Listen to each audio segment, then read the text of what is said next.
આજે આપણે shirt collar વિશે સમજીશું. શર્ટ કોલર નોર્મલી બજારમાંથી તૈયાર મળી જતો હોય છે, જેમાં અલગ અલગ સાઇઝ વાઇઝ મળતો હોય છે. 12 નંબરથી શરૂ થાય છે, 12, 12.5, 13, 13, એમ અડધો અડધો ઇંચના ડિફરન્ટથી કોલર મળતો હોય છે, જે 17 ઇંચ સુધીનો ચાલતો હોય છે. વધારે યુઝ કરવાનો છે 14, 14.5, 15 અને 15.5નો કોલર વધારે યુઝ થતો હોય છે. નોર્મલી કોલર સાઇઝ પ્રમાણે યુઝ કરવાનો હોય. હવે જે શોલ્ડરનું માપ એક્ઝામ્પલ 14 છે તો 14નો કોલર યુઝ કરી શકાય, 14.5 વાળાને 14.5 યુઝ કરી શકાય, 15 વાળાને 15 યુઝ કરી શકાય.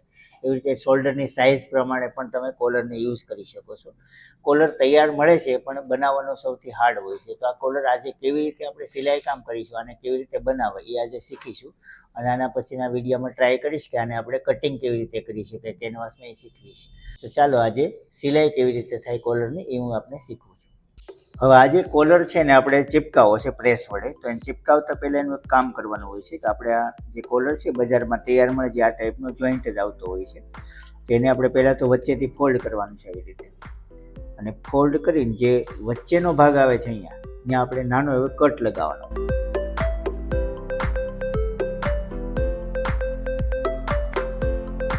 બંનેમાં મિડલમાં જ કટ લગાવવાનો.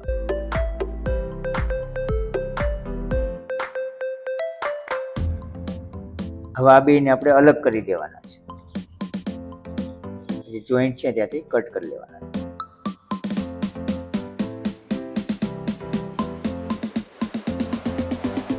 હવે જો કાપડમાં કોઈ ડિઝાઇન હોય આ ટાઈપની લાઇનિંગ વાળું હોય તો ડિઝાઇનને સેટ કરવાની છે. એટલે આપણે જે પટ્ટી છે ને આ જે ગમવાળો ભાગ છે, ચમકવાળો ભાગ, એને આપણે કાપડ બાજુ રાખવાનું છે. કપડું હંમેશા ચિપકાવતા હોય ત્યારે કેનવાસ ચિપકાવતા હોય ત્યારે કપડું હંમેશા ઉલટું રાખવાનું છે. ઊંધી સાઈડ જ હંમેશા કેનવાસને ચિપકાવવાનો હોય છે. તો આપણે ડિઝાઇનને આવી રીતે સેટ કરી લીધી છે. નોર્મલ આપણે કોલરની બંને સાઈડ મતલબ ચારેય સાઈડ કમસે કમ અડધો ઇંચ જેટલું કાપડ હોવું જોઈએ. જ્યારે આ કોલર ચિપકાવતા હોય ત્યારે પ્રેસ થોડી વધારે ગરમ હોય તો જ વ્યવસ્થિત ચિપકશે, કારણ કે આ જે કેનવાસ આવે થોડો હાર્ડ આવતો હોય છે. એવી જ રીતે આ બીજો ભાગ છે એને પણ આપણે ચિપકાવી લઈશું. હવે આ વ્યવસ્થિત ચિપકી ગયો છે કે નહીં એ જોઈ લેવાનું છે, વ્યવસ્થિત ચિપકવો જોઈએ. હવાની ફરતી સાઈડથી અડધો ઇંચ જેટલું કમસે કમ કપડું રાખીને આને કટિંગ કરી લેવાનું છે.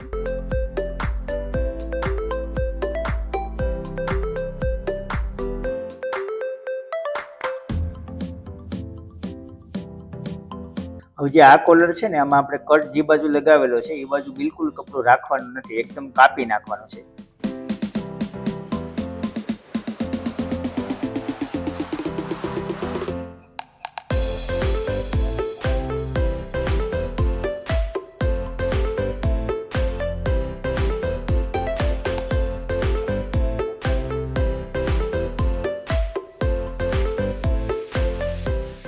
અને આ કોલરની બધી બાજુ આપણે કમસે કમ અડધો ઇંચ જેટલું કાપડ રાખીને કાપી લઈશું.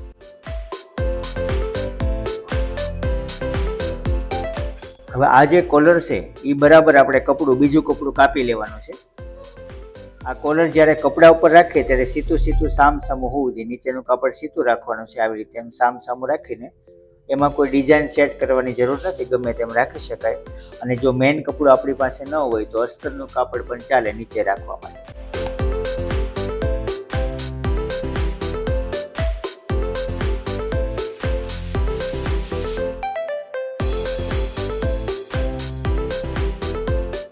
આ કોલરમાં જ્યારે કપડું રાખીએ ત્યારે આપણે જે સાઈડથી કપડું બિલકુલ કાપી નાખેલું છે એ સાઈડ કપડું રાખવું જરૂરી છે. પેલી સાઈડ તો રાખવાનું જ છે, પણ જે સાઈડ કાપ્યું છે ત્યાં પણ આપણે કપડું રાખવાનું છે.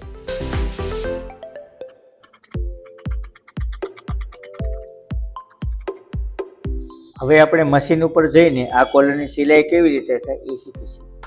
હવે જે આ કોલર છે ને આ કોલરને આપણે કપડું સીધું સીધું સામસામું રાખીને આવી રીતે રાખવાનો છે. નીચે કોઈ ડિઝાઇન સેટ કરવાની જરૂર નથી. અને દોરો મેં આઉટ મેચિંગ રાખેલો છે જેથી તમને એક ખ્યાલ આવે કે સિલાઈ એક્ઝેક્ટ મારવાની ક્યાં હોય. શરૂ કરીએ ત્યારે એક લોક લગાવીને શરૂ કરવાની છે સિલાઈ.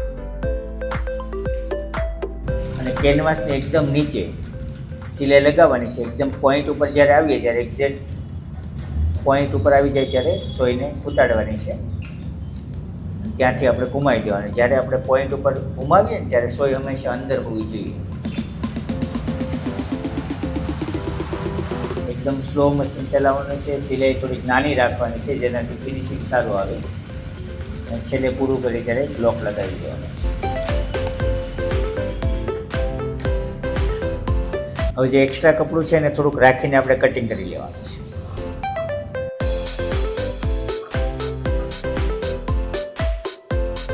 હવે આ સાઈડનો જે ભાગ છે એમાં આપણે કટ લગાવી દેવાની છે, ચેકા મારવાની છે રાઉન્ડવાળા ભાગમાં. સિલાઈ કપાઈ ન જાય એ રીતે ચેકા મારવાના છે, ઊંડા મારવાના છે ચેકાને, અને ક્રોસ મારવાના, સીધા ચેકા નહીં મારવાના. આ જે પોઈન્ટ છે ને, પોઈન્ટ બનાવવા માટે આપણે આવી રીતે કટ લગાવવાનો છે, આમ રાખીને વી કટમાં કટ લગાવવાનો. આ રીતે બંને પોઈન્ટ ઉપર એવી રીતે કટ લગાવી દઈશું. હવે આને આપણે પલટાવી લેવાનો છે. પલટાવવા માટે આ જે પોઈન્ટ બનાવો છે એના માટે આપણે આ રીતનું કાપડ રાખવાનું છે, આવી રીતે ફોલ્ડ કરવાનું છે, અહીંયાથી આ રીતે ફોલ્ડ કરવાનું છે, અને એને પકડી રાખીને અને પછી એને પલટી લગાવવાનું છે. એનાથી પોઈન્ટ બહુ મસ્ત બને છે, અને પોઈન્ટ એકદમ ફિનિશિંગ વાળો બને છે. એવી જ રીતે હું બીજી સાઈડ બનાવી લઉં છું. હવે આને વ્યવસ્થિત કરીને અહીંયા સિંગલ પ્રેશર ફૂટની સિલાઈ લગાવવાની છે. અહીંયાથી શરૂ કરીને અહીંયા સુધી સિંગલ પ્રેશર ફૂટની સિલાઈ લગાવી દઈશું.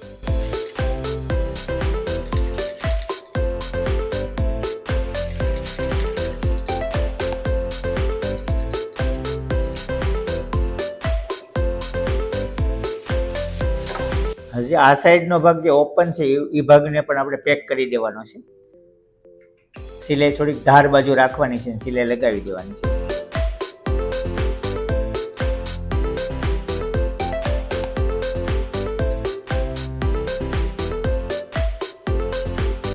હવે આની બાજુમાં રહેલું જે એક્સ્ટ્રા કપડું છે એને પણ આપણે કટિંગ કરી નાખવાનું છે, બિલકુલ રાખવાનું નથી, એકદમ ધારથી કટિંગ કરી.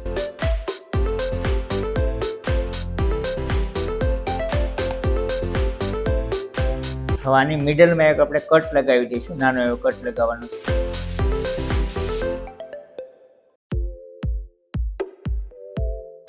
તો આપણે એક સાઈડનો જે કોલર છે એ તૈયાર થઈ ગયો છે. હવે નીચેની સાઈડનો જે બીજો કોલર છે એ આપણે તૈયાર કરીએ. હવે જે બીજો પાર્ટ છે એમાં આપણે કટ લગાવેલો છે, એની સામેનો જે ભાગ છે ને એ બાજુ આપણે ચેકા લગાવી દેવાના છે, કટ મારવાના છે. આવી રીતે સીધા 3 થી 4 કટ લગાવવાના છે, જેને આપણે ફોલ્ડ કરવું છે. રાઉન્ડ વાળો ભાગ છે તો વ્યવસ્થિત ફોલ્ડ ન થાય એટલે આપણે કટ લગાવીને ફોલ્ડ કરવાનું છે. જે આપણે ફોલ્ડ કરીને સિલાઈ લગાવતા ને ત્યારે સિંગલ પ્રેશર ફૂટની સિલાઈ લગાવવાની છે, અને એ સિલાઈ થોડી આપણે મોટી રાખી શકીએ. જ્યારે કમ્પ્લીટ થઈ જાય કોલર ત્યારે આપણે એને કાઢી નાખવાની હોય છે.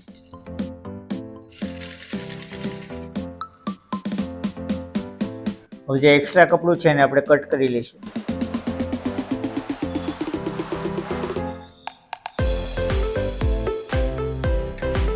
હવે આ સાઈડ જે કાપડ છે એને એક્ઝેક્ટ પરફેક્ટ આપણે કટિંગ કરવાનું હોય છે. એમાં જરા પણ મોટું ન રાખી શકાય, નાનું પણ ન રાખી શકાય. જેટલું આપણે સિલાઈમાં દબાવતા હોય એટલી જગ્યા રાખવાની છે કપડામાં, અને એનું કટ કરી લઉં છું.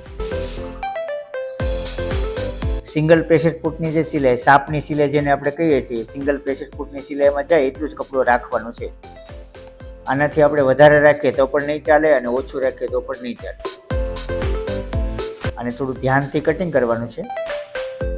એક સરખું કટિંગ ન થતું હોય તો આપણે ડ્રો કરીને પણ કટિંગ કરી શકાય.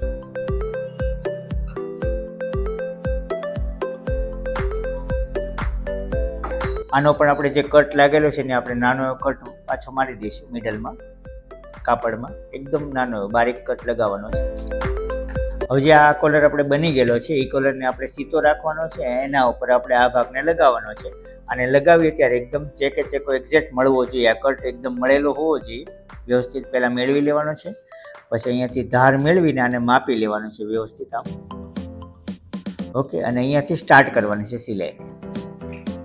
જ્યારે સિલાઈ કરતા હોય ત્યારે એક્ઝેક્ટ ધાર મળેલી હોવી જોઈએ. આ ચેકો પણ આપણને મળવો જોઈએ, અને કેનવાસની નીચે એક્ઝેક્ટ સિલાઈ મારવાની છે. સિલાઈ થોડી નાની જ રાખવાની છે, ફિનિશિંગ સારું આવે એટલે. હવે એ રીતે ધાર મળેલી હોવી જોઈએ, સિલાઈ લગાવતી જવાની છે.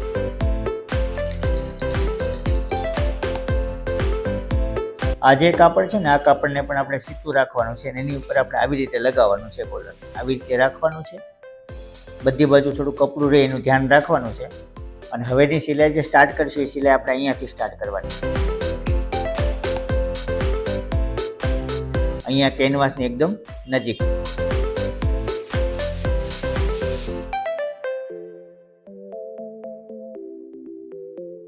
અહીંયા થોડી ગોળાઈ છે તો ગોળાઈ પણ લેવાની છે, વ્યવસ્થિત મશીન ચલાવીને સ્લો ચલાવીને.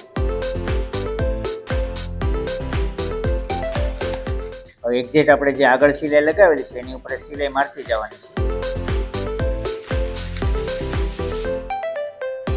અહીંયા પણ આપણે થોડો રાઉન્ડ લેવાનો છે, વ્યવસ્થિત મશીન હાથથી ચલાવી લેવાનું.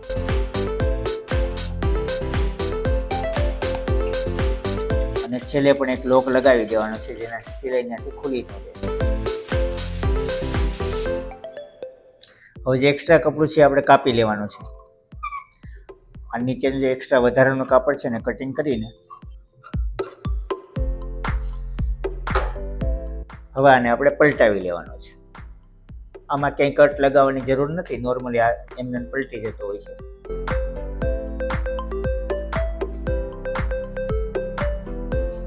હવે આમાં પણ આપણે સાપની સિલાઈ લગાવી દેવાની છે, સિંગલ પ્રેશર ફૂટની સિલાઈ. અહીંયાથી સ્ટાર્ટ કરવાની છે સિલાઈને. નીચેથી કપડું ખેંચતું જવાનું છે. નીચેથી કપડું જો નહીં ખેંચીએ તો નીચેની સાઈડ ચીપટી આવી જતી હોય છે, તો આપણે નીચેનું કપડું વ્યવસ્થિત ખેંચતું જવાનું છે, સિલાઈ લગાવવાની છે. અહીંયા સુધી આવીને એક લોક લગાવી દેવાનો છે. હવે આપણે થઈ ગયો કમ્પ્લીટ કોલર. આનું આપણે જે આ એક્સ્ટ્રા કપડું છે ને વધારાનું કાપડ એને આપણે વ્યવસ્થિત એક સરખું રાખીને કટિંગ કરવાનું છે, જેટલું આપણે સિલાઈમાં લગાવતા હોય.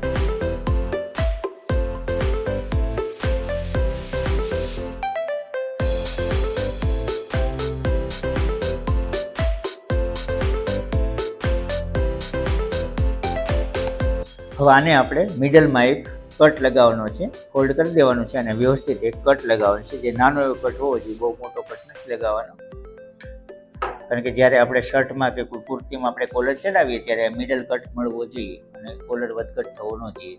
તો નોર્મલી આપણે ગળું કેટલું રાખવું જોઈએ, તો આ કોલર જેટલા માપનો આપણે રાખ્યો હોય, એટલે આપણે કોલર રાખ્યો છે 15 ઇંચનો, તો ગળાની જે રાઉન્ડ હોય એ 17 ઇંચનો હોવો જોઈએ. કારણ કે આપણે જે કોલરનું જે માપ ગણતરીમાં આવે છે ને આ સાઈઝે ગણતરીમાં આવે છે, આ સાઈઝ, અને જે ગળાનું માપ હોય આ સાઈઝ હોય. તો આના કરતાં આ ભાગ 2 ઇંચ મોટો હોય છે, એટલે જેટલા નંબરનો કોલર તમે બનાવ્યો છે એના કરતાં 2 ઇંચ મોટું ગળું હોવું જોઈએ.